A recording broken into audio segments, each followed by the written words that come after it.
सपाई, red fort blast, love जिहाद और जाकिर नाइक। सिर्फ एक केस और ये चारों तार अब साथ जुड़ते दिखाई दे रहे हैं। शायद एक ही मकसद है कि सुनियोजित तरीके से हिंदू बेटियों के साथ खिलवाड़। खबर आ रही है कि इस एक लव जिहाद नेटवर्क ने इस पूरे खेल को एक्सपोज कर दिया है। केजीएमयू के अंदर लव जिहाद का रैकेट, लखनऊ की किंग जॉर्ज मेडिकल यूनिवर्सिटी में बरसों से चले आ रहे इस साजिश का मकसद हिंदुओं की बेटियों को प्रेम में फंसाना, उनकी अश्लील वीडियो के दम पर दबाव बनाकर धर्मांतरण कराना। इस मामले में पुलिस ने डॉक्टर रमीज को गिरफ्तार किया है और तब जाकर पता चला कि ये मामला सिर्फ एक हिंदू बेटी तक सीमित नहीं था, बल्कि इसी पैटर्न पर पंथी डॉक्टर 12-24 हिंदू महिलाओं को निशाना बना रहे थे। सपा सरकार में केजीएमयू बना इबादतगाह। खबरों की माने तो लव जिहाद की अड्डा यूनिवर्सिटी के अंदर एक इबादतगाह से ऑपरेट होता था। अब अंदाजा लगाइए कि इबादतगाह किसकी सरकार में बना होगा। जी हां, 2012 में सपा सरकार की नाक के नीचे एक मेडिकल यूनिवर्सिटी के अंदर इबादतगाह बना दिया गया और सपाई माफिया के साथ किट्टी पार्टी करने में व्यस्त थे। जाकिर नाइक कनेक्शन कैसे आया सामने? मीडिया रिपोर्ट्स के अनुसार कहा जा रहा है छांगुर बाबा की तरह हिंदू बेटी को निशाना बनाने के इस खेल में विदेशी फंडिंग भी शामिल है।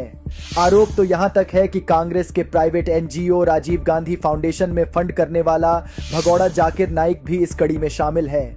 वैसे तो पूरी सच्चाई आगे जांच में सामने आ ही जाएगी, लेकिन एक बात तय है कि जिस तरह कांग्रेसी जाकिर नाइक के फैन हैं उसे शांति दूत बताते हैं, उसी तरह आरोपी के फोन से जाकिर नाइक की वीडियो मिली है।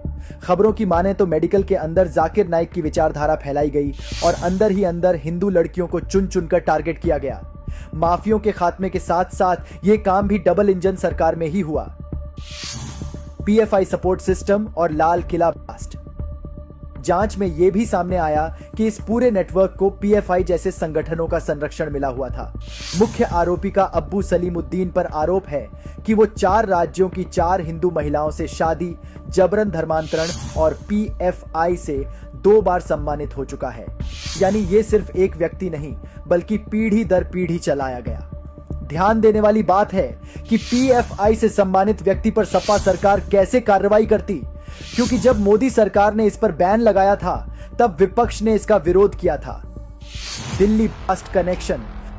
सबसे खतरनाक सच यहीं सामने आता है। ये वही डॉक्टर रमीज है जिसके तार दिल्ली बम धमाके के आरोपी डॉक्टर परवेज अंसारी से जुड़ते दिख रहे हैं। जांच में सामने आया है कि डॉक्टर रमीज और डॉक्टर परवेज 2012 से 17 के दौरान एसएन मेडिकल कॉलेज में साथ रहे। दोनों हॉस्टल में रहते थे और इसी आधार पर जांच एजेंसियां अब दोनों के आपसी संपर्क और नेटवर्क की गहन पड़ताल कर रही हैं। लेकिन समझने वाली बात यह है कि हिंदू को मिटाने की साजिश सिर्फ एक नहीं, बल्कि 2 मेडिकल यूनिवर्सिटी से चल रही थी। विडंबना यह है कि इन दोनों ही मामलों में लिबरल्स का गला जाम हो गया। खैर, फिलहाल योगी सरकार ने छांगुर और डॉक्टर रमीज जैसे हिंदू बेटियों को शिकार बनाने वालों पर कड़ा एक्शन लिया है और उन्हें सजा दी जा रही है। लेकिन जरा सोचिए, अगर गलती से भी सरकार में सपाई होते तो क्या ये सब मुमकिन होता? तो क्या ये मामला कभी सामने आता? न कार्रवाई होती, न गिरफ्तारी होती, क्योंकि ये उनके खास वोट बैंक हैं। यही है समाजवादी पार्टी, कांग्रेस और लेफ्ट इकोसिस्टम की काली सच्चाई।